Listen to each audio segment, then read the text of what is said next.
একদিন কাটুরিয়া কাঠ কাটার জন্য জঙ্গলে যাচ্ছিল। সে জঙ্গল থেকে কাঠ কেটে সেগুলো বাজারে বিক্রি করত। এইভাবে সে কাঠ বিক্রি করে তার সংসার চালাতো। হঠাৎ জঙ্গলে সে একটি শেয়াল দেখতে পায়। শেয়ালটি একটি গাছের ডালের সাথে চাপা পড়ে আছে। কোনোভাবেই সে উঠে আসতে পারে না।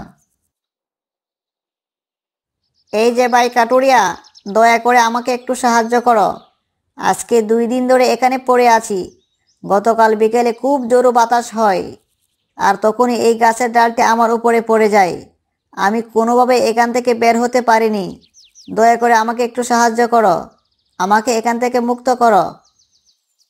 ঠিক আছে, আমি এখনই তোমাকে বের করে দিচ্ছি। তোমার আর কোনো চিন্তা নেই। একটু পরেই তুমি সুস্থ হয়ে যাবে এবং দৌড়াতে পারবে।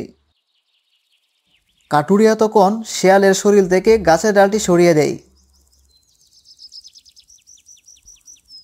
এবং শেয়াল সেখান থেকে বের হয়ে আসে। তোমাকে অনেক ধন্যবাদ কাটুরিয়া ভাই। আজকে তুমি আমার জীবন বাঁচিয়েছ। তুমি না আসলে আজকে আমি মরেই যেতাম। আমি তোমার এই উপকার কোনোদিন ভুলব না।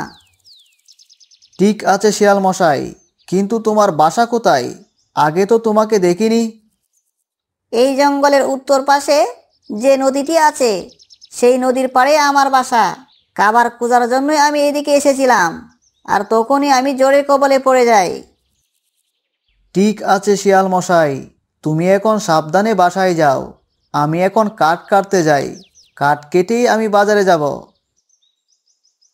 ঠিক আছে কাটুরিয়া ভাই, আবার দেখা হবে তোমার সাথে। আমি তাহলে এখন যাই। এই বলে শিয়াল তখন দৌড়ে বাড়িতে চলে যায়। আর কাটুরিয়া কাঠ কাটতে চলে যায়।